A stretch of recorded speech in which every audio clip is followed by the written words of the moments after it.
I think that Bruce and Barb showed up in 75 or 76. Really? Wow. So they've been here almost that long. The only one I know of that was here that, is still actually a member in absentia is Steve Shaw.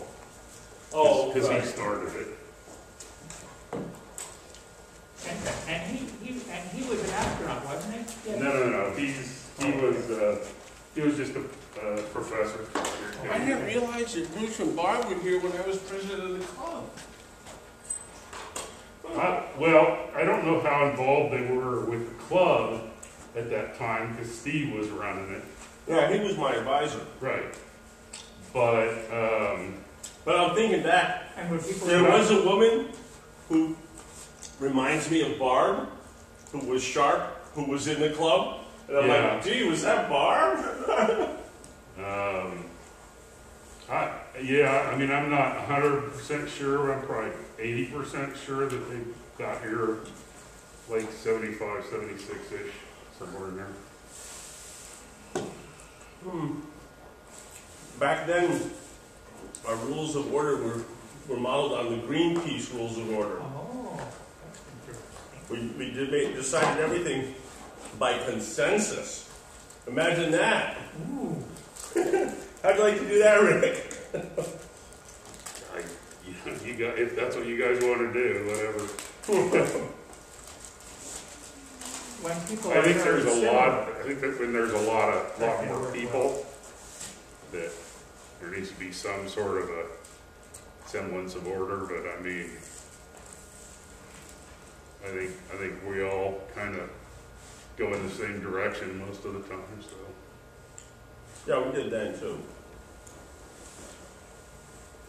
I mean, according to, because of our association with the university, we have to have like a club constitution and bylaws and all that kind of stuff. I don't know if I've ever seen that. I've got copies of the ones that were in effect when I was president. Yeah, they've changed since then. But, I bet they have. Problem is you'd never get a quorum for a consensus vote here these days. Right. Well, I mean, I think the original bylaws where we had elections every year and all that kind of stuff, I mean, we're a little bit more loosely organized than that, I think. Now, if anybody tells me they want this job, you know what? Yep. That's what I was going to say. Yep. Now we have an election anytime anybody hints that they might think they could do the job. That's like when I worked at Atari. Be very careful about saying, I know how to do that. Right. Very careful. Yep. Then you become the in-house expert. You just got the job. Are they still in business? Atari? Yeah. Well, I mean, in the mid-'80s, the entire population of the company went down to 27 from, 15,000. And then they sold off the brand, because the brand had value, the company itself didn't have any value. It was the brand that had value, and that brand has been used since. Uh-huh. But yeah, it's not. The actual company's long gone. They fired half the company the year I was working there. Oh. Before they got around to me. Well, look at how the early years of Apple, how that changed. Yeah. I brought the 17-inch tonight. Oh. Well, it looks like we're going to be in luck. That's why I'm having to eat my salad here. I was saying Thankfully, I was too busy to have dinner. Yeah, I was telling Bill, I said, I'm glad it actually is clear because normally when I write the little president's thing at the beginning, the newsletter doesn't come out until the week after our meeting, normally. Yeah. So I always, I'll look at the forecast and if it looks like it's going to be clear. I wrote that I already did the presentation and that we brought out telescopes for the public. And then when I saw the newsletter come out, I was just like, boy, I sure hope it's clear. I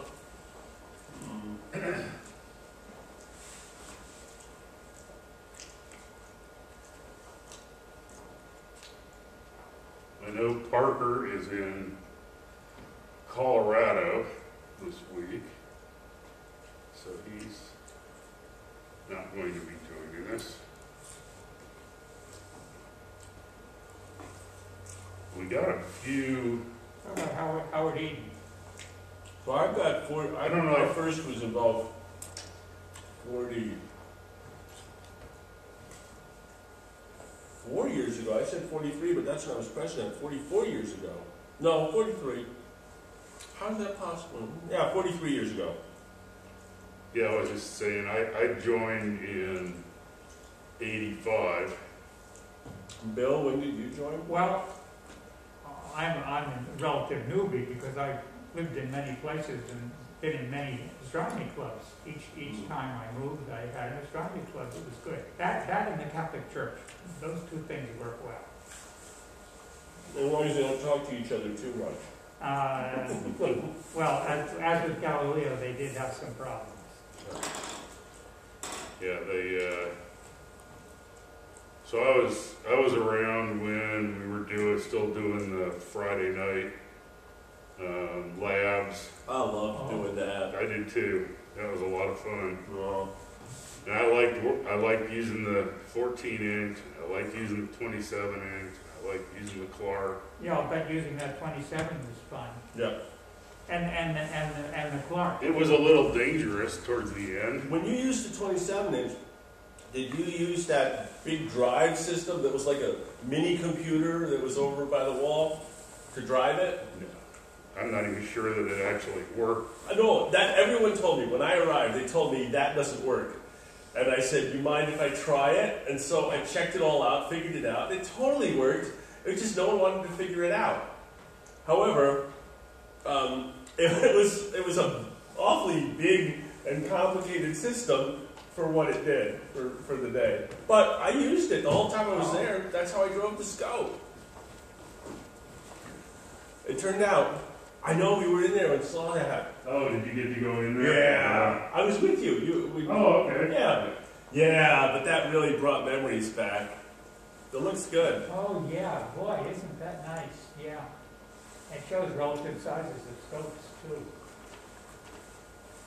When I first began coming with you, we were meeting in Millard Hall. Mm-hmm.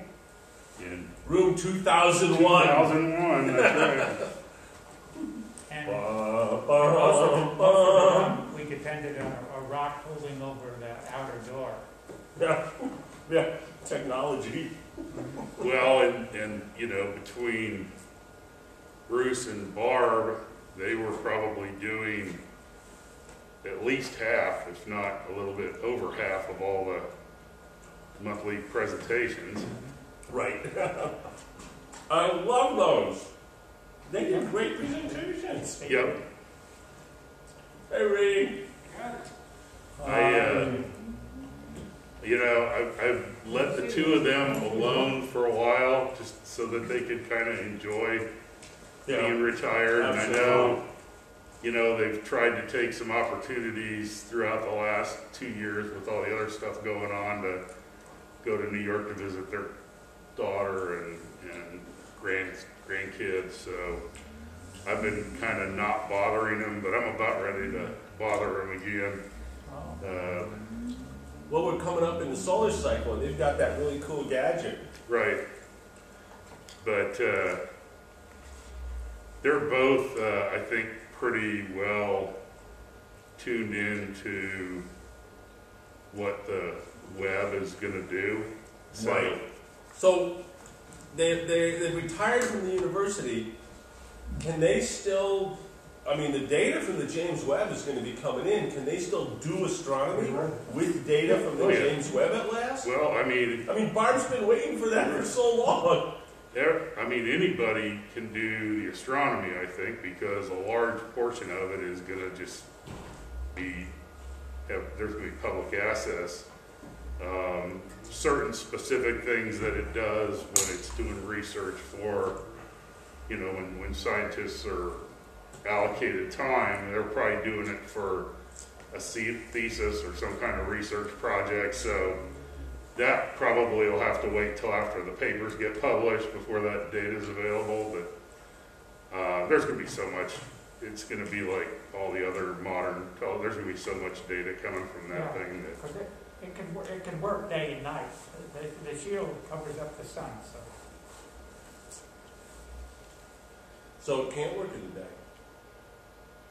Never day where the scope is. It's on That's the other right. side of the shield. It's always in the shade. That's right. That's the whole, and it's Always night. very, very, It'll very. be night where it is, yeah. The sensor is very, It'll be day very, nearby. very.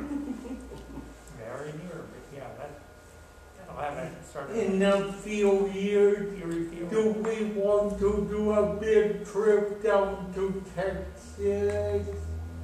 Oh, for the eclipse? Yeah. Well, I mean, we'll probably, I don't know if we'll do an organized trip or if we'll do like the last one and everybody just kind of go off to wherever it is they want to go. Everybody place their bets. But, yeah, I don't know. We'll probably have to start thinking about that pretty soon. I know there's a gentleman down in Texas named, I don't know, you might remember him, Tom Campbell. He was a student here. He's actually he's an IT guy at Texas A&M, I think. And he already told me if I wanted to, he hasn't figured out where he's going to go yet, but he's kind of scouting out locations, and he already said if I wanted to go with him wherever he's going, you know, just let him know. So I'm kind of letting him do some of the scout work ahead of time for at least the Texas piece. I know a few people that are going to go to Arkansas. I don't know. We'll just have to kind of wait and see. I'm actually starting to think more about the annular eclipse in the southwest next year, first. Even Oregon, I think, is in there. Yeah, it's kind of from the northern part of California, southern Oregon, down to, you know, like New Mexico or maybe even a little bit in Texas. All right, well. I learned last time the importance of large highways in the vicinity of where you're going, because the smaller highways get choked. Well, Many people. When we were coming back from St. Joe, we could have gone small highways, but we decided to take I-29, and it took us over 2.5 hours to get from St. Joe just down to the Speedway to I-70. And it was still like an hour after that. It was just like not moving at all. Like we could have got out and like ran faster than packing traffic. I know, I was in that too. All right, well, I guess we'll go ahead and get started. I bet your small highway was even worse. I guess it depends how small. Well, you know, the small highway, we would have taken us over into the neighborhood of Atchison, and there was a ton of people in Atchison too. Oh yeah, there were. You know, so we might have had, you know, from St. Joe to Atchison, a little bit of a, you know, Between Atchison and KC. but between Atchison and the rest of the way, it would have just been as bad. So, yeah, it was just crazy. All right, so I'm going to start out with a couple of sort of announcements. This year, from the best that we've been able to tell at this point, the club is celebrating its 50th anniversary. I was under the impression that it had started up in '75, but based on some comments or some discussions I had with Steve Shaw last year when we were setting up, you know, all those KU alums that were, you know, doing the Zoom meetings for us. Several of those folks were some of the original members in the club as well, and the consensus among them was that the club started in '72. So we're just going to call it 50 years this year. All right. We can do another one in 3 years. Yeah, just in case. Or we can just extend the 50-year celebration for another 50. Jennifer and I have talked a little bit about the possibility of doing something. She was thinking in terms of maybe, hey, there she is.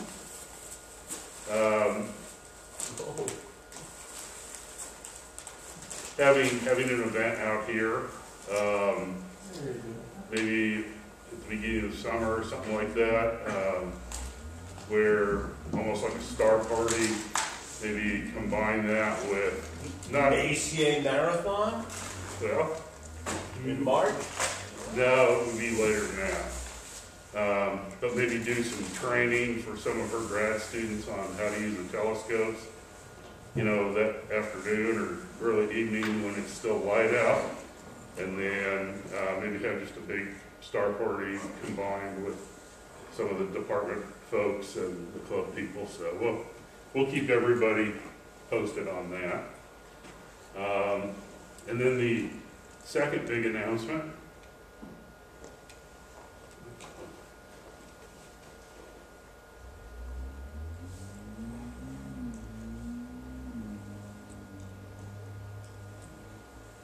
And I have witnesses, it was working for a while. Is that we have a website again that's up and running.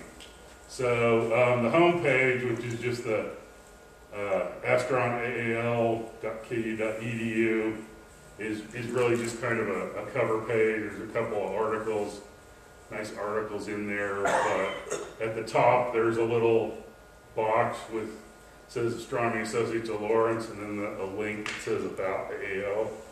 And if you click that link, it takes you to this page. And here's where you can see our events and the newsletters and the membership forms and all that kind of good stuff.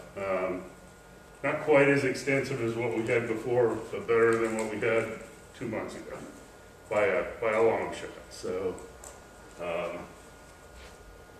thank you to everyone from the department that. That's Bruce. Bruce. Okay. Well, I'll send him one, and then he popped out this better one. So I'll send him a Christmas card.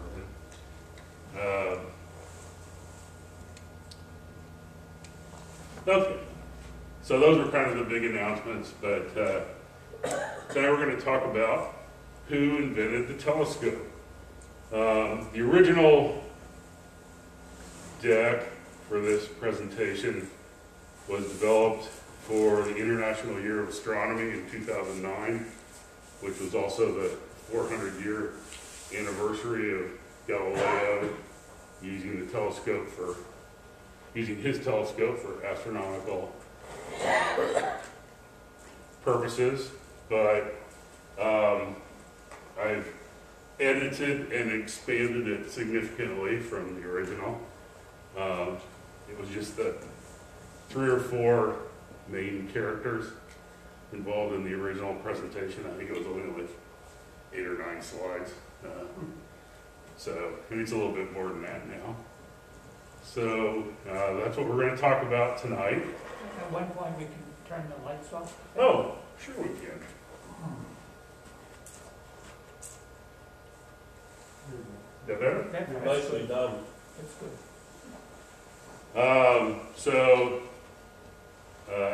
As we all know, the telescope really was a turning point in not only our understanding of the universe, but also in sort of one of the central instruments in the scientific revolution. So they really have helped us get a better understanding of not only just the solar system and that we're not at the middle of it, in the center of it, but that there are other big galaxies out there in the universe beyond our own as well. And there's always been a lot of controversy about who actually invented the telescope and the first to use it. So, and then I had a audio clip in here, and it doesn't want to work. See? Nothing. It was the little clip from Queen where they were doing Galileo, Galileo. Oh. Sorry. But I couldn't find a video of just that part of the song, so I was trying to use the sound, but obviously that didn't work. But before we find out if Galileo is the correct answer, thought we'd spend a little bit of time talking about some of the key players in the early history of optics and lenses. And this actually goes back a fair way. There's a gentleman from Japan called Mostak, who was in the lived in the 4th century BC, who was he made a lot of major contributions to optics, including the basic concept of the propagation of light, images and shadows, and he actually experimented with some mirrors and a pinhole camera. So some of these building blocks to the eventual development of a telescope started long before the 1600s. Especially the Newtonian. Yes, well, both actually. I mean, he's using mirrors, not lenses, right? For this, but he also looked at refraction as well. So. Oh. They didn't have good coatings, though. Well, they didn't. A lot of and we'll see here in just a second, a lot of the early lenses were actually stone crystals. They weren't actually produced as glass. They were ground stone crystals. Aristophanes, a lot of people have probably heard of. He was a Greek playwright.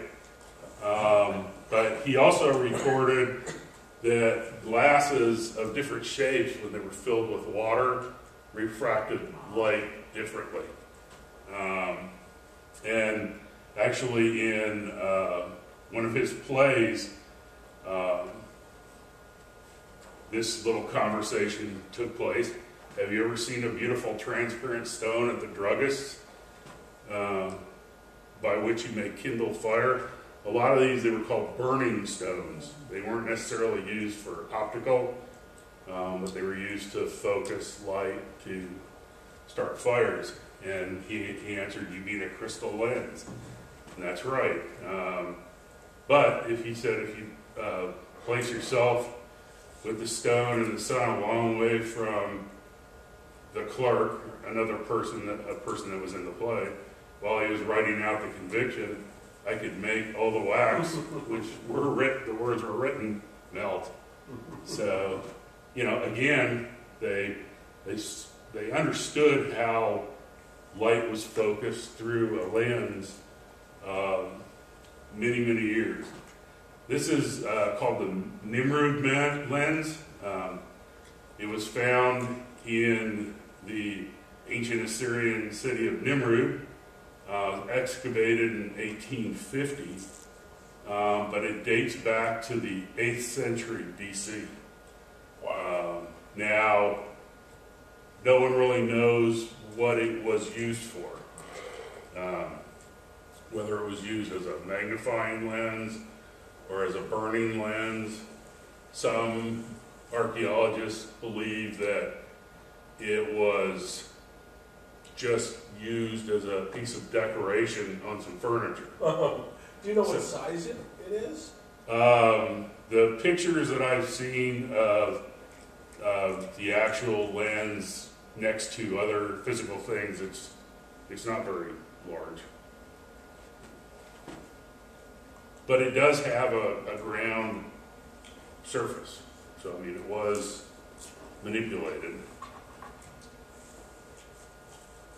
Euclid, who we all know is the founder of geometry, he wrote the first scientific overview of sun rays, reflection, and refraction called optics, which, of course, makes sense if you think about geometry with angles and things like that.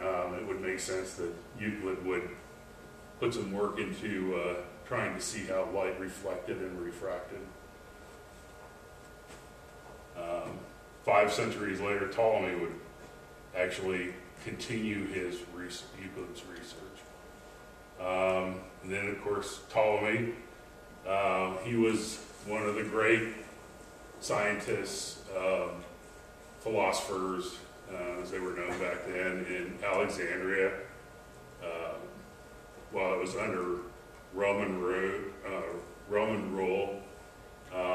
His most popular work is called the Almagest, which talks about the motion of the stars and the planets. It was the work that, as the text here says, canonized the geocentric view of the universe that stood for nearly 1,200 years after him. But he also wrote a book called Optics, written in the 160s, and it was his geometric look at reflection, refraction, and color. So he was also using some kind of reflecting surface as well as some kind of a lens to do that research. And then Hassan ibn al-Haytham. He was a Muslim mathematician during the Golden Age, the Islamic Golden Age. He's considered the father of modern optics.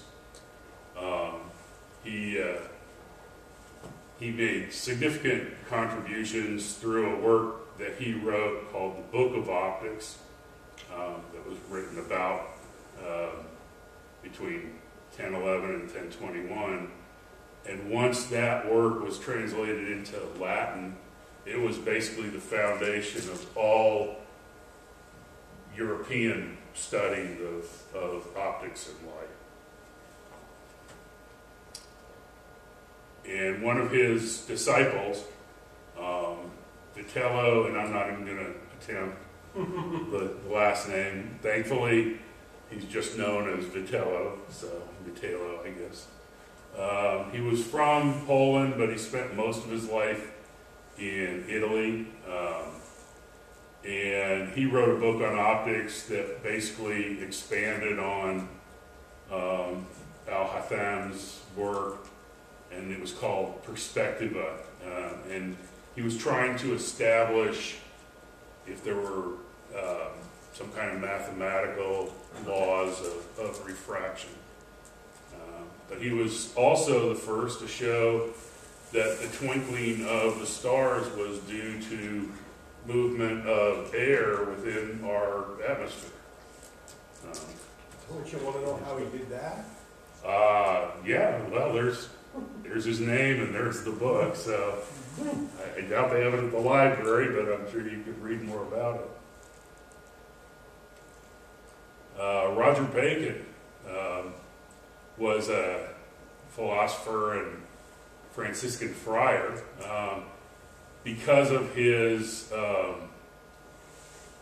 he had a very strong scientific background, and because of that, coming out of the Dark Ages in Europe, he was considered a wizard or necromancer, or, you know, whatever. And in fact, he was almost burned at the stake later in life, but was saved from that end.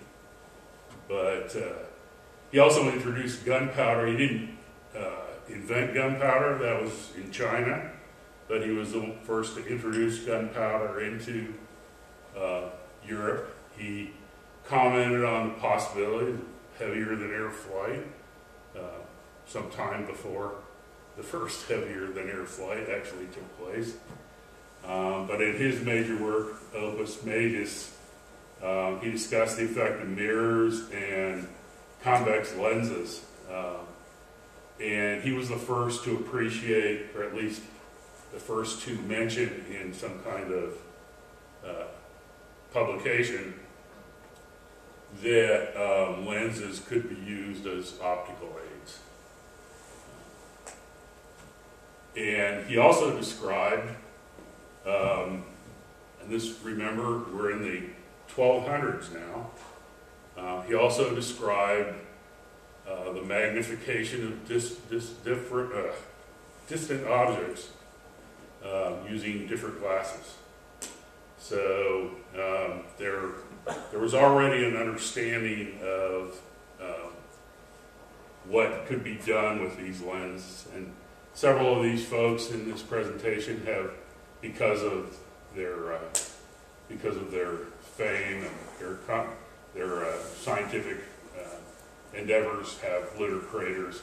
Although this one, and I tried to figure out what the story was, but I couldn't. His name was Bacon, but the creator's Dago on the moon. So unless there's another Bacon on the moon that was already there. You know, once they understood the property of these lenses, that was sort of when the business of spectacle making started taking place, and it became it was originally mostly just for those who had lots of money. They could afford to get spectacles, but by the late 1500s, they were pretty common around Europe.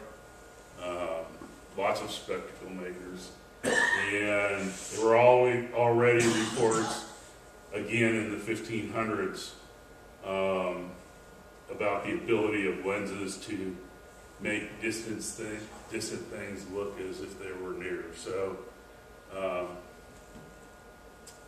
there was an understanding of all of this kind of stuff prior to 1609, which is, you know, the official date when Galileo showed his telescope to the world. So I'm going to introduce you to an old engineering term. It's called steam engine time. And steam engine time is another name for technological determinism. And basically what it means is that once something is ready to be invented, then it becomes invented. And more often than not, there's more than one person that's inventing it at the same time. But there tends to be some sort of a trigger, you know, that makes people go out and collect all of that information that led up to that point in time. For example, the first steam engine was made in Alexandria by a gentleman named Hero in the 1st century AD. And there's a little drawing of it from a public book from that time period. But the first official steam engine wasn't invented until, 1698 by Thomas Savery. So he was the first one to get a patent. So that's why his name is attached to the invention of the steam engine. But there were 3 or 4 other people in Europe at the same time developing independently their own steam engines, and the trigger that started that development for the steam engine, you know, they knew how the steam engine operated, or how it would operate, but a couple things had to happen. First of all, they had to be able to create steel and iron containers, vessels that could hold the pressure, and they had to develop the valves necessary to control the pressure. But the trigger was in mines throughout Europe, and particularly in England, the mines kept flooding, and they needed something where they could pump the water out of the mines to make them safe for the miners to work in. And all three gentlemen that were developing steam engines at the same time were all developing as pumps for underground mines. So that's what the term steam engine time. Now, as you can see from some of the slides that we've come up to before this, a lot of the knowledge about how lenses worked and what they could do and everything else was already known. So the steam engine time for the telescope had arrived. And so we're going to start in the 1500s. Leonard Digges was an English mathematician, and he was a surveyor. And he was trying to develop an instrument that he could use for his survey. And it's claimed that he invented and used a refracting telescope based on Bacon's work before him. His son Thomas actually wrote, and this was posthumously, he wrote about this what he called a perspective glass that magnified images. There is no actual proof that Thomas and his son, or Leonard and his son Thomas, had actually invented the telescope, but over the years it's not 100% certain, because nothing from this far back necessarily is, but it's believed by most historians that this father-son pair were the first to actually make a compound microscope. So if they could make a microscope, they certainly had the ability to make a telescope. So that's one of the people that was involved in that process. Juan Roget was a French-born spectacle maker that settled in Spain. He's also been cited as a possible inventor of the telescope. And this citation comes from research that was done back in the 1950s. And they found a will of a Spaniard who left his brass telescope, or as he called it, his Mulera de Larga Vista, eyeglass for long sight, to his wife in 1593 that was purportedly produced by Roget. So, no one ever claimed that he invented the device, but it again cast doubt on the fact that it wasn't until the early 1600s before the telescope was actually quote-unquote invented.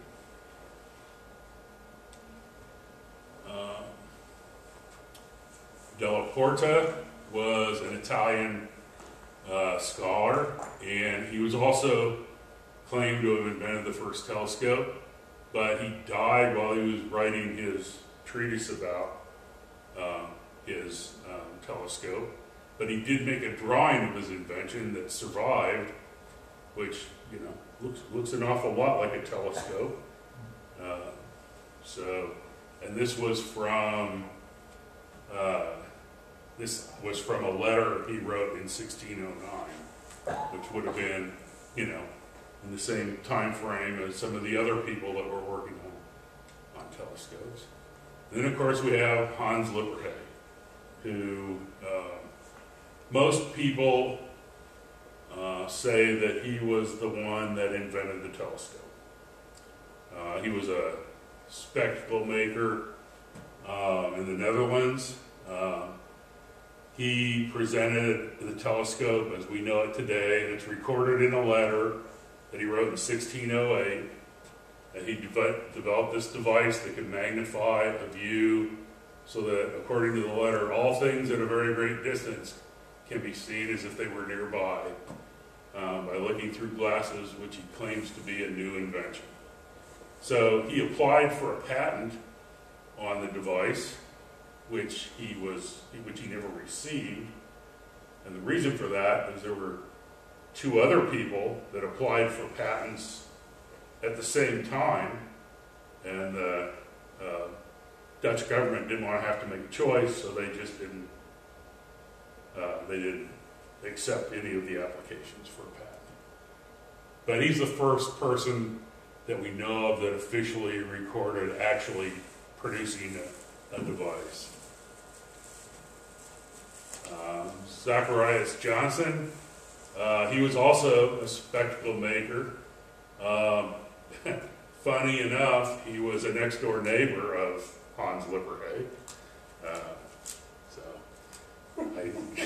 Yeah, I had to throw that in. He's also one of the possible inventors. It was rumored that he built a telescope before the year 1600, but they haven't been able to find any evidence confirming that. His son, after he died, testified that he'd invented the microscope, but he says he did it in 1590, which would have been when he was only 5 years old, so probably not.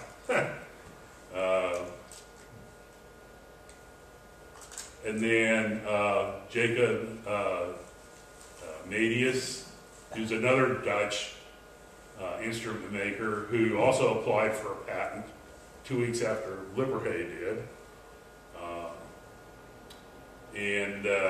While none of them actually received a patent, he did receive a reward, a stipend from the government for his invention. It just wasn't as large as the one that Lippershey received.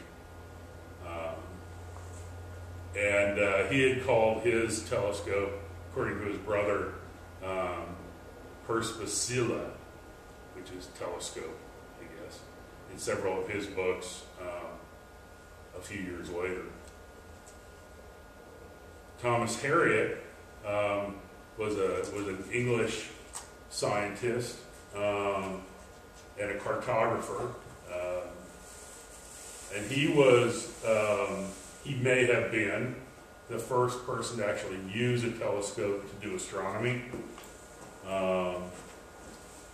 He's not really as well known as some of these other ones, but he made sketches, and there's some bad copies of those sketches, where he sketched the moon through a telescope July 26, 1609, which was several months before Galileo was known to have done it.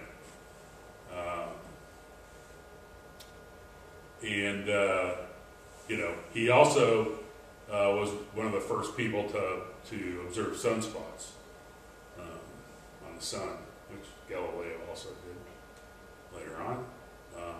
Simon Marius was a German astronomer, pupil of Tycho Brahe, and he was also one of the very earliest users of the telescope for astronomical purposes.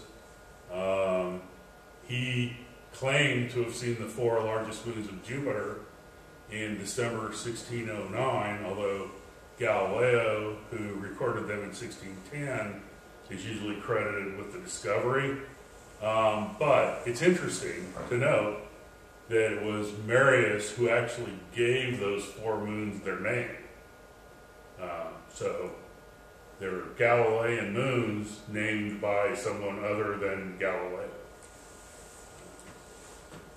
He was also the first to observe what was back then known as the Andromeda Nebula, And he as well has a crater named in his honor on the moon. And then we get to Mr. Galileo. So, regardless of some of the things that some of these other people that we've been talking about actually seem to have done before Galileo did, he was a very one of his strong points was self-promotion, and as a result of that, he's widely regarded as one of the founders of modern astronomy, and he did make a lot of very precise observations of a lot of different astronomical objects. He built his telescope in the summer of 1609, and then at the end of that summer, he actually demonstrated the telescope to Venetian lawmakers. So we're going to call that the first astronomical outreach activity that ever took place. So, we talked about the trigger for steam engine time. There was a couple of different triggers depending upon which group you were working on. Some of them were using them for, their cartography or some of their, what they did for a living. But most of the people that were making telescopes were making them for the military. And that's what Galileo promoted his telescope for, was, you can see the ships coming in with his telescope long before you could see the ships coming in with his with your naked eye. So that was kind of the driving force between a lot of these people that were in the process of developing telescopes.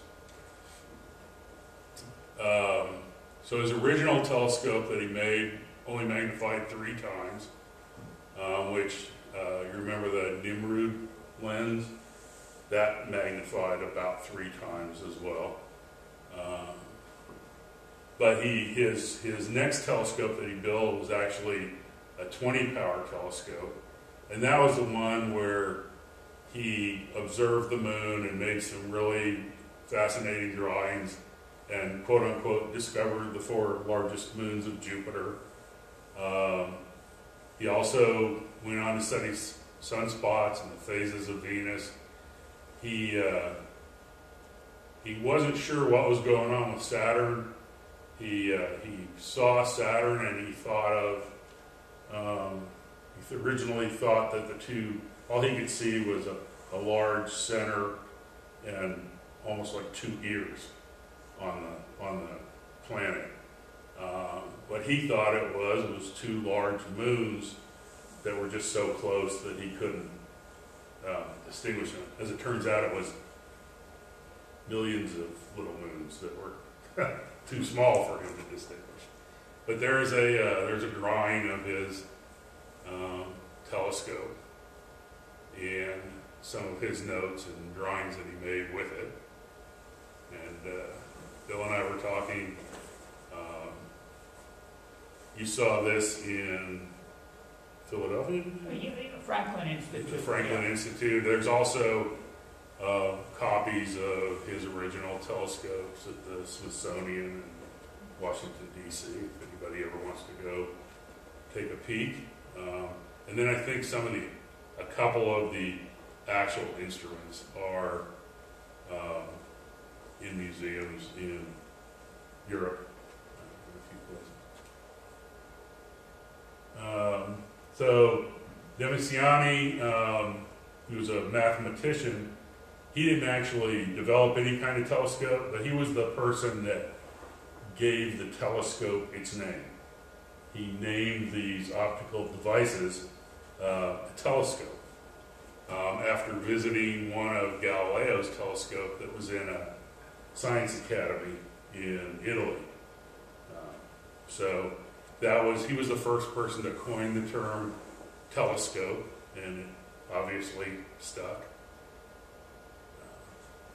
Johannes Kepler, who probably all heard of, was born in Germany, and he was also an assistant to Tycho Brahe, but he learned of the telescope in 1610 and soon became a great enthusiast for its use in astronomy.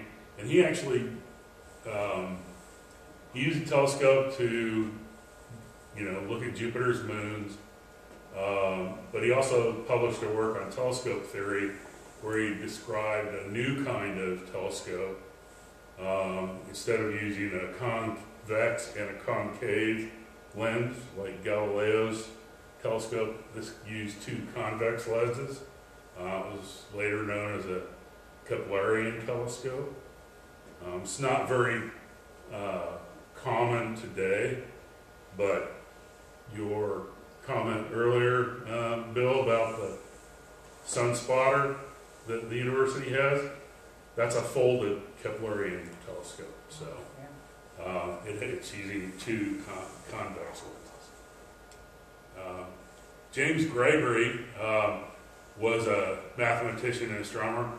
He actually described the first design for a reflecting telescope in 1663, but by his own account, he had no practical skill or ability to actually build one.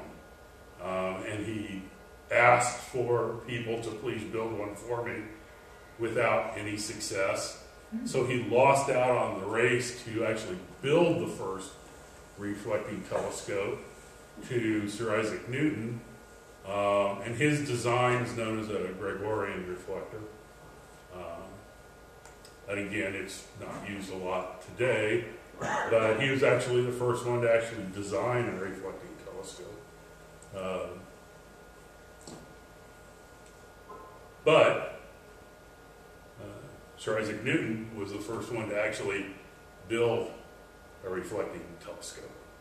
About 60 years after Galileo turned his refractor to the heavens, Newton built a reflecting telescope. It was a little bit different design than Gregory's, and thus his design is now known as a Newtonian reflector, which is the most common kind of reflector. He also published a book. There's a copy of his original reflecting telescope. Notice the focus where you just push the tubes in and apart to lengthen increase the focal ratio. Robert Hooke was a scientist as well. He was the first one to actually build a reflector based on Gregory's design for the Gregorian reflector.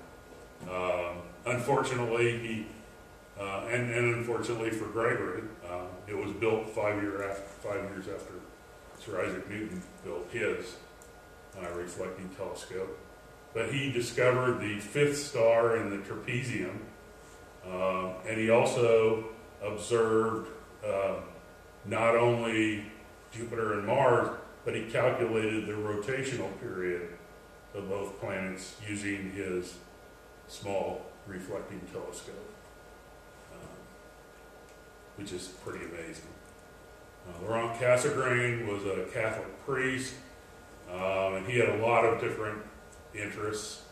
I guess you could have called him a polymath as well. But he improved on the Gregorian design a little bit to build what's called a Cassegrain telescope. And it was published, the design was published in 1672, although he actually designed it a little bit before then. And then, again, another gentleman in this story that has a crater named after them on the moon. And then Chester Moore Hall was a British lawyer and a hobbyist. And he was convinced, based on his study of the human eye, that lenses could be developed that would remove chromatic aberration in refracting telescopes. So he experimented with different types of glass until in 1729 he found a combination of crown glass and flint glass that met his requirements. But at the same time, someone else was doing the same thing,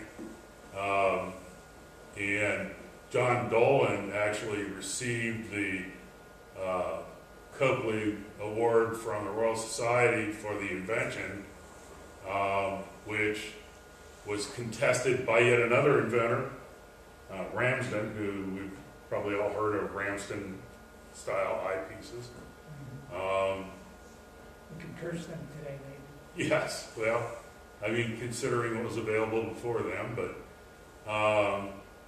eventually it was decided that Hall was the original inventor of the achromatic lens,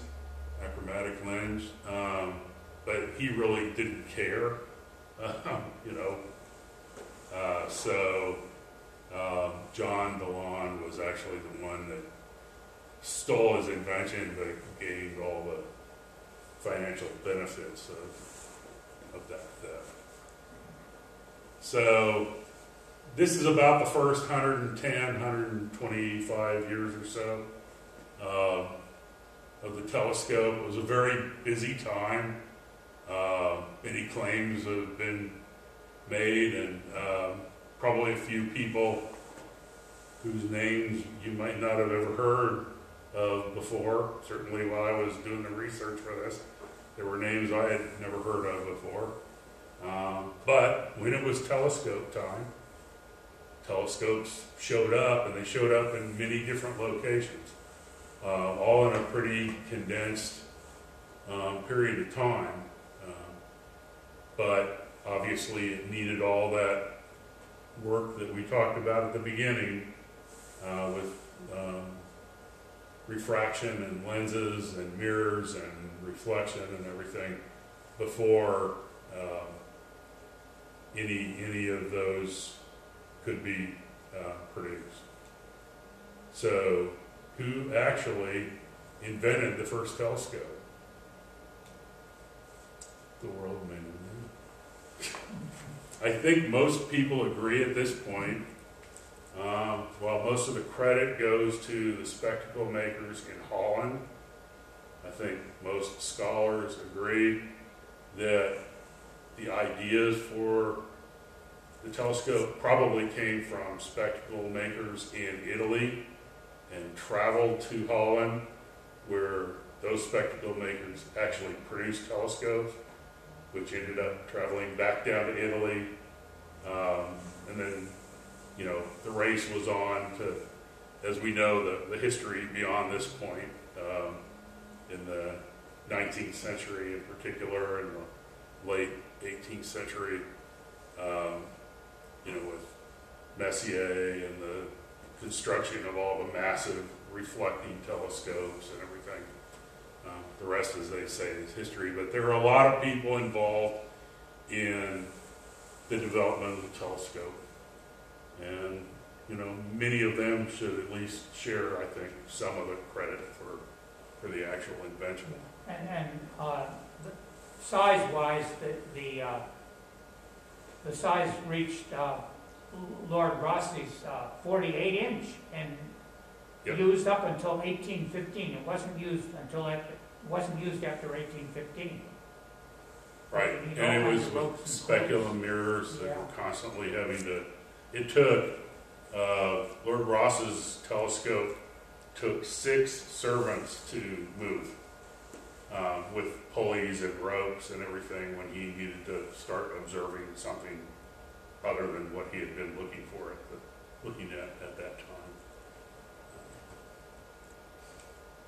All right, thank you.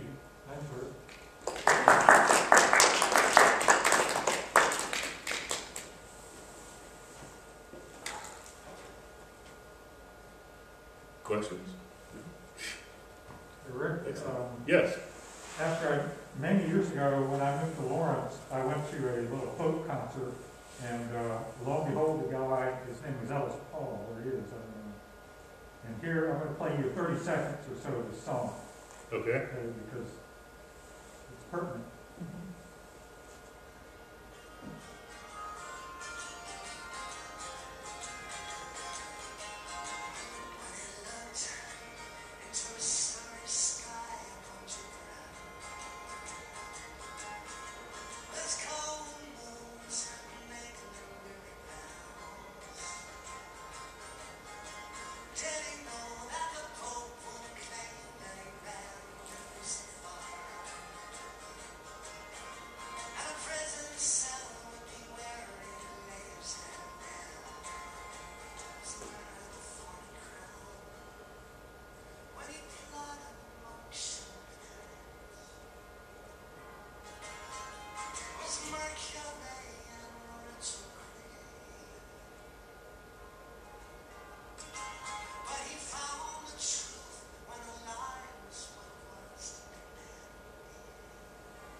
Oh.